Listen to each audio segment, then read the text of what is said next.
Tanggapan dari saya mengenai RUU Cipta Kerja itu sendiri, yang pertama rancangan undang-undang atau RUU Cipta Kerja ini sudah disahkan menjadi undang-undang oleh DPR RI dalam rapat paripurna pada 5 Oktober 2020. Lalu usai RUU Cipta Kerja itu disahkan, maka menjadi undang-undang. Lalu setelah dari situ pro dan kontra banyak terjadi. Beragam tanggapan dilontarkan mulai dari para menteri hingga asosiasi buruh. Misalnya saja, Konfederasi Persatuan Buruh Indonesia atau KPBI, yang mengaku kecewa sekali dengan disahkannya RUU Cipta Kerja menjadi undang-undang. Menurut saya sendiri, sikap DPR hari itu betul-betul tidak mendengarkan aspirasi dari rakyat yang setiap menit melakukan upaya untuk menggunakan ruang demokrasi untuk menyampaikan aspirasi yang mereka ingin sangat sekali didengar aspirasinya. Lalu mereka bersikeras untuk menolak RUU Cipta Kerja itu sendiri. Bahkan mereka sampai rela berdemo, panas, hujan pun mereka hiraukan, dan tetap saja semua hasilnya nihil dan tidak membuahkan hasil.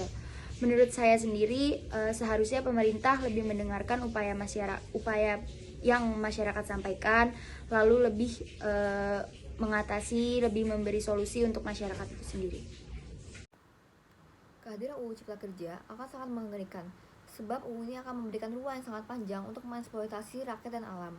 Dan menurut pendapat saya sendiri, jadi sebetulnya pemerintah ini sedang mewariskan kehancuran untuk generasi kita dan generasi yang akan datang.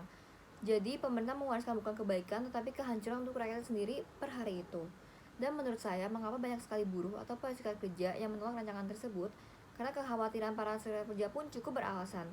Apalagi soal hal-hal pekerjaan yang selama ini diperoleh, mulai dari pesangon sampai terbukanya pintu tenaga kerja asing atau TKA. Omnibus Law Cipta Kerja telah disahkan menjadi undang-undang dalam rapat paripurna DPR sore kemarin. UU ini menjadi kontroversi karena dianggap mementingkan investor, pengusaha, dan dunia bisnis. Gelombang penolakan deras disuarakan di tengah masyarakat, khususnya dari para buruh yang merasa posisi makin lemah dibanding pengusaha dengan disahkannya UU Cipta Kerja ini. Sebaliknya, pengusaha justru mendukung Omnibus Law Cipta Kerja. Pengusaha sepatu yang tergabung dalam Asosiasi Persepatuan Indonesia atau APRISINDO salah satunya. Mereka menilai UU Cipta Kerja dapat menciptakan iklim investasi dan usaha yang kondusif, khususnya pada industri alas kaki sehingga bisa bersaing di tingkat global. Penyusunan undang-undang melalui metode omnibus seperti RUU Cipta Kerja semestinya memakan waktu yang cukup lama.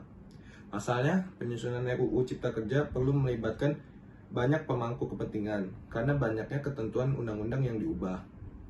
Pembuat maupun perumus undang-undang kalau hanya di balik meja tidak berbicara dengan orang yang terkena dampaknya, akan luput untuk melihat potensi dampak yang bisa ditimbulkan secara real di lapangan oleh sebuah undang-undang. Hal tersebut semestinya dapat menjadi pertimbangan DPR agar tidak terburu-buru mengesahkan RUU Cipta Kerja yang ramai ditolak publik melalui aksi unjuk rasa di sejumlah daerah. Dengan segala kebingungan, kegambangan karena kebaruannya dan kegemukan dari satu RUU ini tidak sepatutnya dibahas sangat terburu-buru apalagi dalam situasi pandemi ini. Sekian, terima kasih.